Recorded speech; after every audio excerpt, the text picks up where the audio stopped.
Assalamualaikum warahmatullahi wabarakatuh. Selamat pagi pemirsa Nusantara.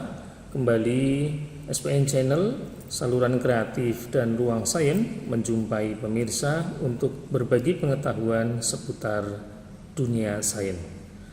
Pada pertemuan tayangan kali ini, kita akan membahas tentang jaringan pada tumbuhan.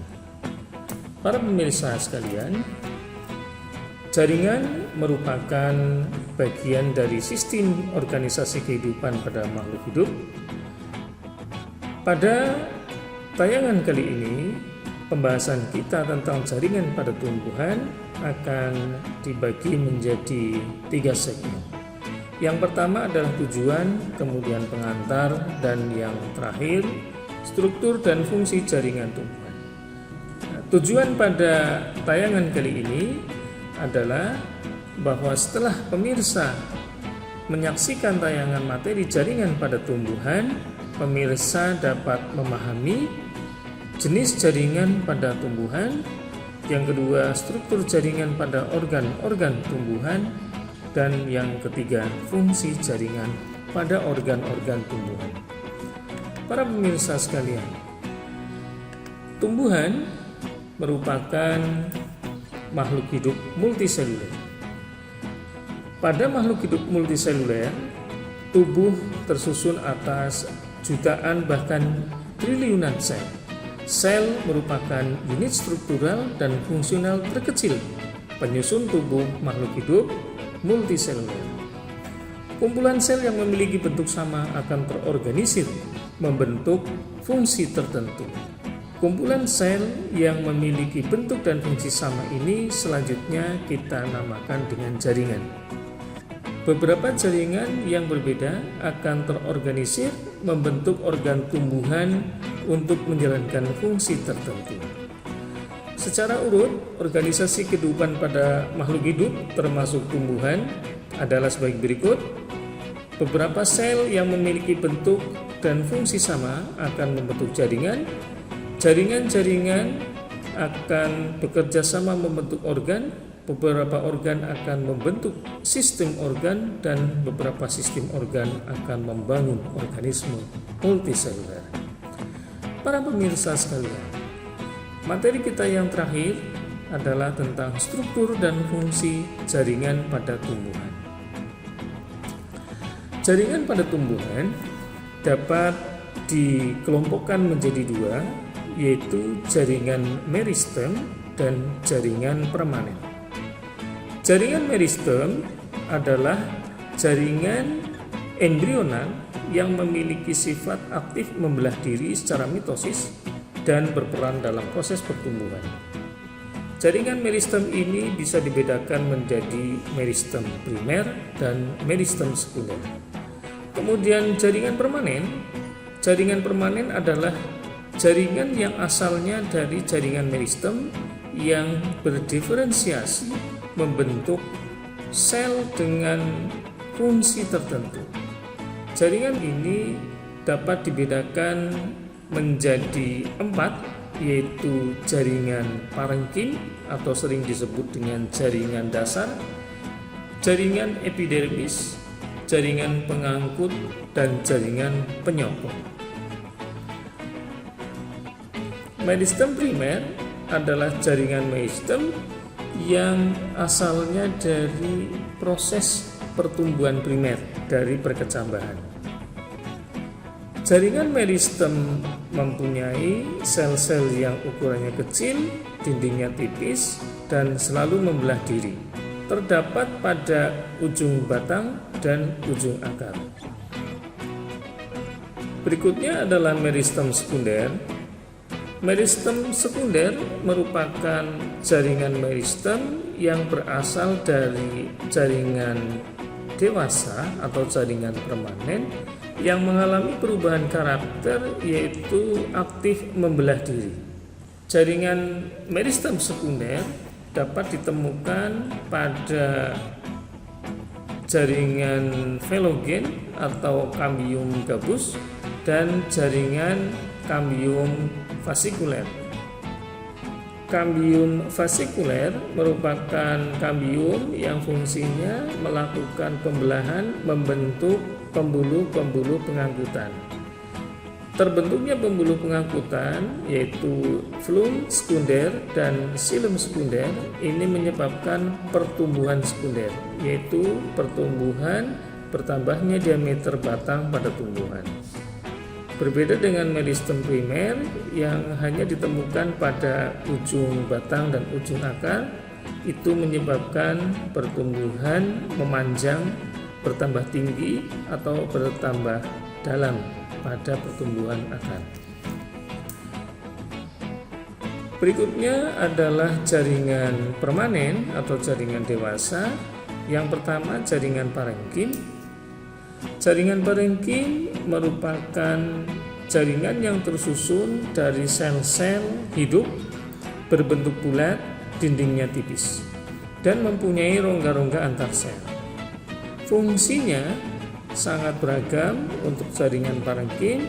Yang pertama sebagai penyimpan cadangan makanan, tempat melekatnya jaringan lain, sebagai jaringan fotosintesis maupun jaringan pertukaran gas, dan juga merupakan jaringan pengisi pada organ-organ tumbuhan. Jaringan permanen yang kedua adalah jaringan epidermis. Jaringan epidermis adalah jaringan yang fungsinya sebagai jaringan pelindung. Jaringan ini mempunyai karakteristik tidak mempunyai kloroplas. Umumnya sel-selnya tersusun sangat rapat sehingga tidak terdapat ruang-ruang antar sel. Mengeluarkan zat lilin yang disebut kitin. Pada beberapa tumbuhan mengalami modifikasi menjadi duri atau menjadi trichom.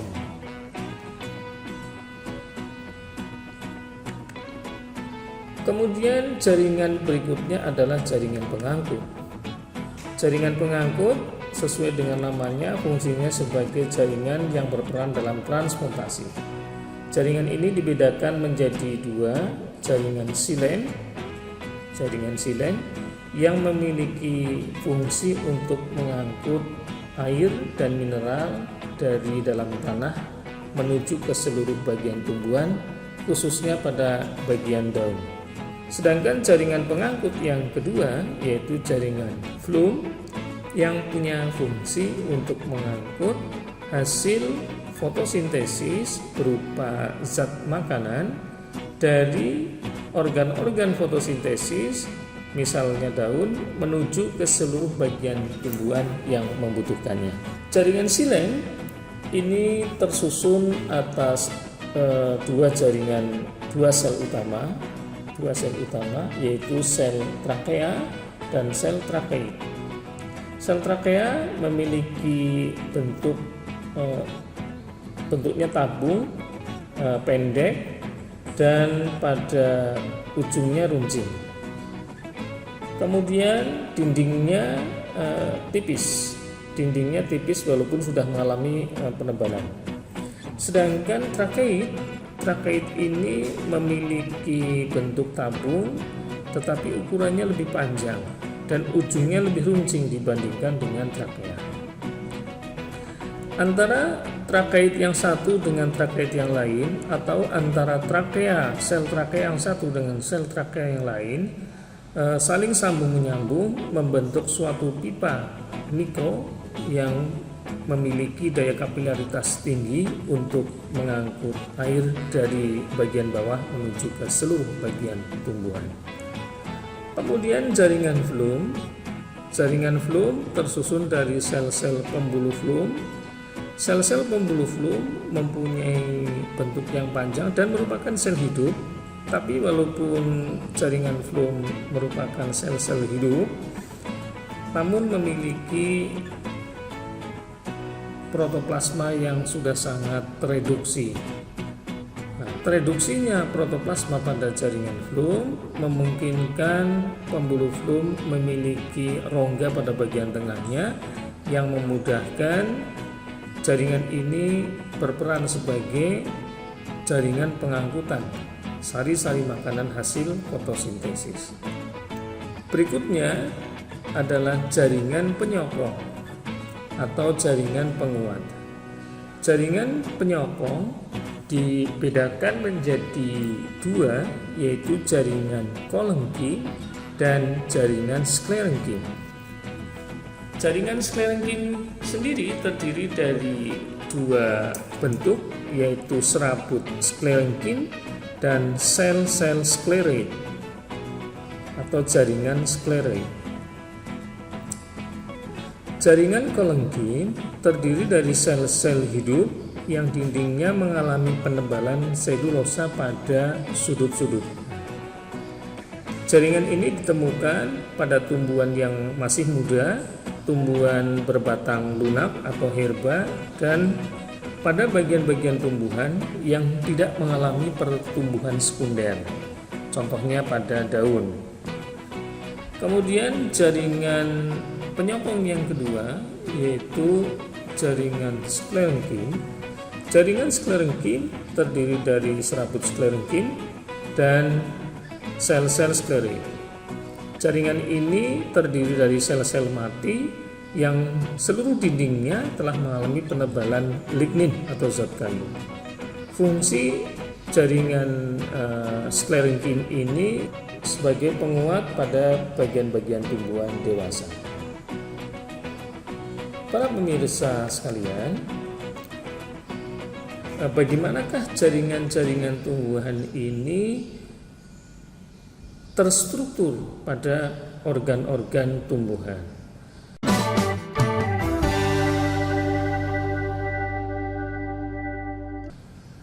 Kita lihat pada organ-organ tumbuhan, contohnya pada batang. Ini batang pada tumbuhan. Di sini memperlihatkan adanya jaringan meristem primer, meristem apikal. Jaringan meristem apikal tadi sudah dijelaskan merupakan jaringan meristem primer yang asalnya dari proses berkecambahan yang dipertahankan untuk pertumbuhan memanjang pada tumbuhan. Jaringan ini ditemukan pada ujung batang maupun ujung akar. Kemudian organ akar, bagaimanakah susunan jaringan? Bagaimanakah susunan jaringan pada organ akar? Ini adalah gambaran ujung akar pada tumbuhan, penampang memanjang organ akar pada tumbuhan. Pada bagian ujungnya tertutup oleh tudung akar atau kaliptra. Di belakang kaliptra terdapat sel-sel meristem apikal. Sel-sel ini melakukan pembelahan, kemudian berdiferensiasi, membentuk jaringan-jaringan pada akar. Daerah meristem ini dikenal dengan daerah pembelahan, kemudian daerah yang ditinggalkan oleh meristem dinamakan daerah pemanjangan. Artinya apa? Sel-sel hasil pembelahan kemudian melakukan pemanjangan. Setelah melakukan pemanjangan, sel-sel itu kemudian berdiferensiasi membentuk jaringan-jaringan penyusun akar, seperti jaringan epidermis, jaringan parenkim, dan jaringan-jaringan pengangkutan. Kita lihat susunan jaringan pada akar. Ini adalah akar tumbuhan monokotil, sedangkan ini adalah akar tumbuhan dikotil. Bagian-bagian dari akar tumbuhan monokotil, bagian terluarnya adalah epidermis. Tepat di bawah epidermis adalah jaringan kolengkin, kemudian jaringan parenkim. Parenkim di bagian ini dinamakan parenkim korteks. Kemudian setelah parenkim korteks, di sini ada jaringan sel-sel endodermis. Kemudian di bagian dalam dari endodermis, di sini terdapat silinder pusat yang terdiri dari jaringan pengangkutan dan jaringan parenkim. Ini yang nampak besar-besar ini adalah jaringan silem atau sel-sel silem, jaringan silem. Kemudian yang kecil-kecil di arah luarnya ini adalah jaringan flum. Ini jaringan flum. Kemudian bagian tengahnya diisi dengan jaringan parenkim. Kalau yang di luar ini namanya parenkim cortex, yang di dalam ini namanya parenkim empelur atau parenkim silinder pusat. Kemudian pada akar dikotil, di sini tidak diperlihatkan epidermisnya, tapi langsung diperlihatkan silinder pusatnya. Tentu di bagian luar dari silinder pusat ini ada parenkim cortex, kemudian endodermis. Di bagian dalam endodermis ini terdiri dari sel-sel silem. Ini adalah sel-sel silem yang terdiri dari yang besar-besar ini adalah sel-sel trakea, dan yang kecil-kecil ini adalah sel-sel trakeid. Kita tahu tadi bahwa jaringan silem itu terdiri dari dua sel, yaitu sel trakea dan sel trakeid. Kemudian di sebelah arah ini, di antara sela-sela jaringan silem, ini adalah jaringan flum.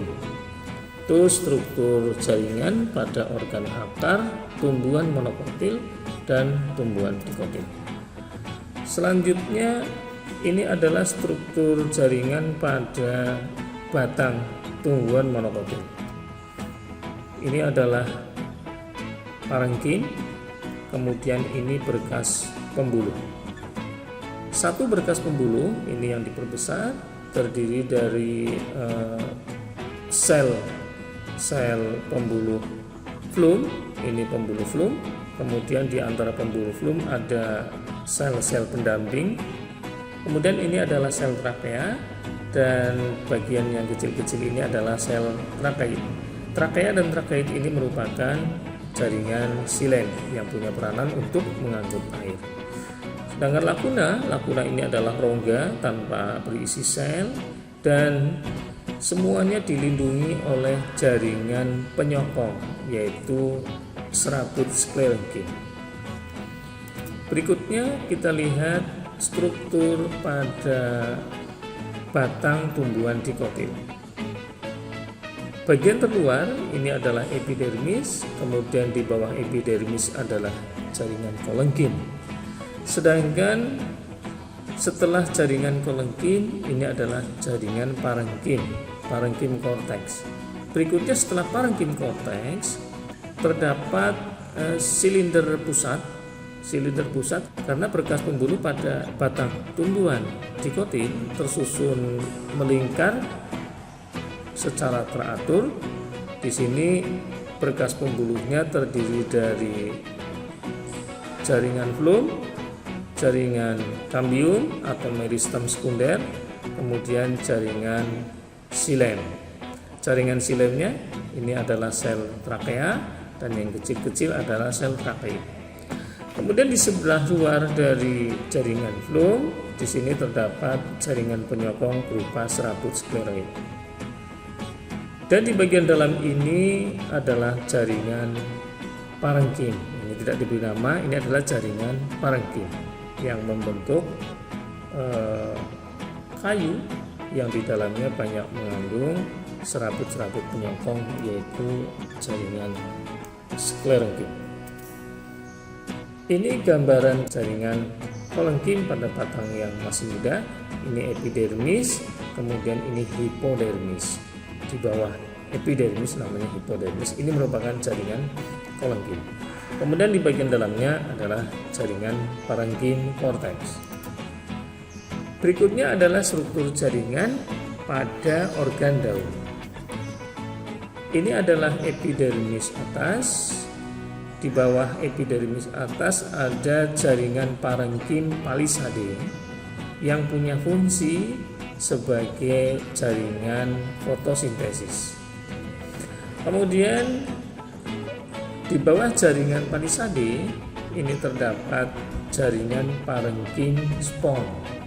Jaringan parenkim spon juga punya fungsi sebagai jaringan fotosintesis, di samping punya peranan yang lain sebagai jaringan pengatur sirkulasi udara di dalam daun. Kemudian di bawah ini ada jaringan epidermis bawah. Di antara jaringan-jaringan tadi terdapat berkas pembuluh yang terdiri dari pembuluh xilem dan pembuluh fluid.